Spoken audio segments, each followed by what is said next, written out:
Dando continuidade à parte de ácidos, a gente já viu uma classificação em relação à presença ou não de oxigênio. Isso originava os hidrácidos e os oxiácidos.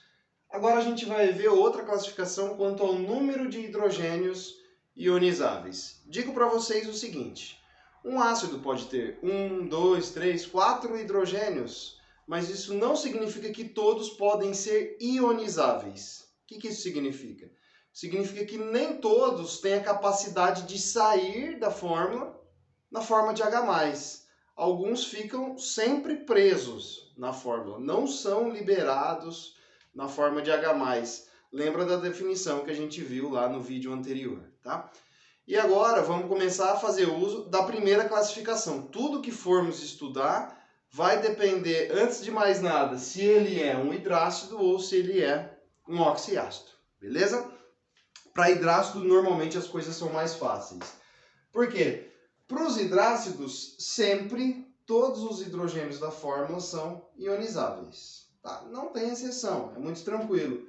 Então, HCl, HBr, HF, HI, todos têm um hidrogênio na fórmula, portanto, são monoácidos. Mono, né? Quer dizer que ele libera um na forma de H+.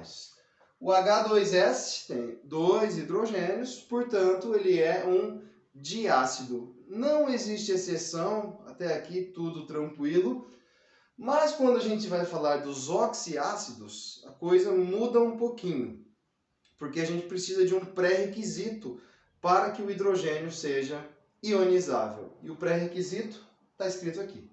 Apenas os hidrogênios que estiverem ligados diretamente ao átomo de oxigênio serão ionizáveis. Quer dizer que se naquela fórmula daquele ácido o hidrogênio não estiver ligado, conectado diretamente ao oxigênio, ele não é capaz de ser liberado na forma de H+. Aqui a gente tem que aprofundar um pouco a conversa. Quando olhamos para essas fórmulas aqui, HNO3, H2SO4, por exemplo, isso aqui é um tipo de fórmula chamada molecular. Nós estamos vendo a composição da substância, quais são os elementos presentes ali e qual a quantidade de cada um daqueles elementos. Mas o que a gente não vê é a forma como esses átomos estão conectados entre si. Para você saber quem está ligado a quem, se é ligação simples, se é dupla, se é tripla, a gente precisa ver a fórmula estrutural.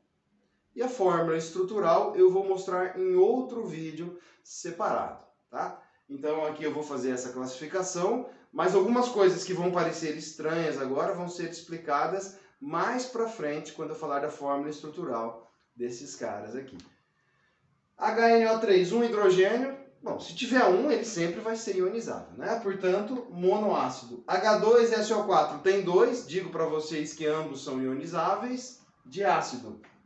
H3PO4, 3 hidrogênios, e todos os 3 são ionizáveis. O problema começa a partir destes dois, tá? Esses dois caras, vou até colocar um asterisco aqui, eles são exceções. Não é bem uma exceção.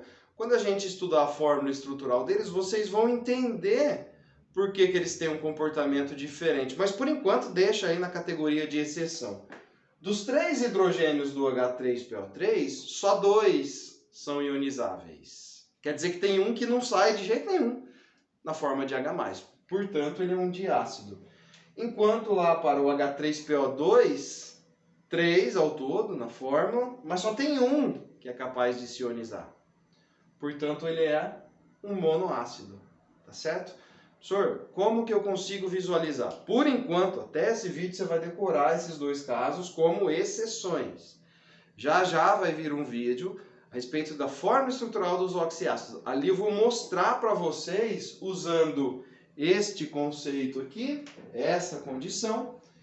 A partir disso, eu vou mostrar o porquê desses 3 só ter 2 ionizáveis e desses 3 do composto de baixo só ter 1 ionizável. Beleza?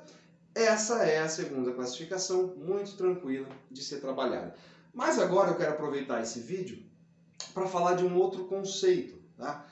Quando eu apresentei para vocês a definição de ácidos, eu disse que era qualquer composto covalente que em solução aquosa libera o H+ como um único cátion. Acontece que nos livros por aí, muitas vezes o H+ ele é escrito de uma forma diferente. Ele é escrito como H3O+. Então, essa informação você vai guardar na sua mente, porque ela é extremamente importante. H+ é a mesma coisa que H3O+. Como assim, professor? Se aparentemente eles são bem diferentes entre si, tá? Se você reparar aqui, a diferença entre eles é uma molécula de água. Acrescente uma molécula de água, um H2O aqui no H+, você vai chegar no H3O+. Eu vou explicar o porquê dessa equivalência, tá? O hidrogênio é um elemento químico que existe na natureza na forma de 3 isótopos, tá? Um isótopo, ele seria, nunca é um isótopo, né? Um par ou um trio de isótopos é quando você tem átomos que têm números atômicos iguais, mas números de massa diferentes. Ou seja, eles têm o mesmo número de prótons. Cada um desses átomos de hidrogênio aqui tem o mesmo número de prótons, que é 1. Tá? O número atômico é 1. Mas o número de massa é diferente. Aqui é 1, aqui é 2, aqui é 3. Gente, se está mudando o número de massa e o número de prótons é igual, significa que a partícula que varia entre os isótopos é o nêutron. E aí, se você tem dificuldade nessa parte, eu vou deixar na descrição do vídeo o outro vídeo em que eu falo especificamente disso, com mais detalhamento. Para quem não viu ainda, vai ser importante, tá certo? Então aqui a partícula que diferencia os 3 isótopos é a partícula nêutron. Muito bem. Se eu analisasse o isótopo mais abundante do hidrogênio, que é esse, ele é de longe o mais abundante. 99,98% dos átomos de hidrogênio da natureza são compostos por este isótopo aqui. De longe, então, o mais abundante, tá? Ele é constituído nada mais, nada menos do que um próton, nenhum nêutron e um elétron. Vou repetir. O isótopo mais abundante do hidrogênio, a sua constituição é um próton, nenhum nêutron e um elétron. Ele tem 2 partículas, um próton e um elétron. Acontece que quando ele se ioniza perdendo esse elétron. E quando ele perde elétron, ele vira um H+. Então, gente, o H+ nada mais é do que um próton, tá certo? Quando alguém te falar que o H+ é um próton, a explicação tá dada. É isso daqui, porque naturalmente ele só tem um próton e um elétron, e a ionização dele origina a perda desse elétron. Só sobra um próton. Acontece que um próton sozinho por aí não é uma espécie química muito estável. Não é muito fácil de se encontrar o H+, como a gente pensava anteriormente, né? Quando esses modelos de arrênios, por exemplo, foram criados, acreditava-se que o H+ fosse uma espécie estável, que pudesse ser isolado, mas infelizmente, ou felizmente, não interessa, né? O fato é que ela não é isolável por não ser estável, tá certo? O que a torna estável? Não estou falando que ela não existe, eu estou dizendo que ela existe numa forma diferente daquela que a gente acostumou a representar. E a forma mais estável é o H3O+. Como que isso vira aquilo? Muito fácil.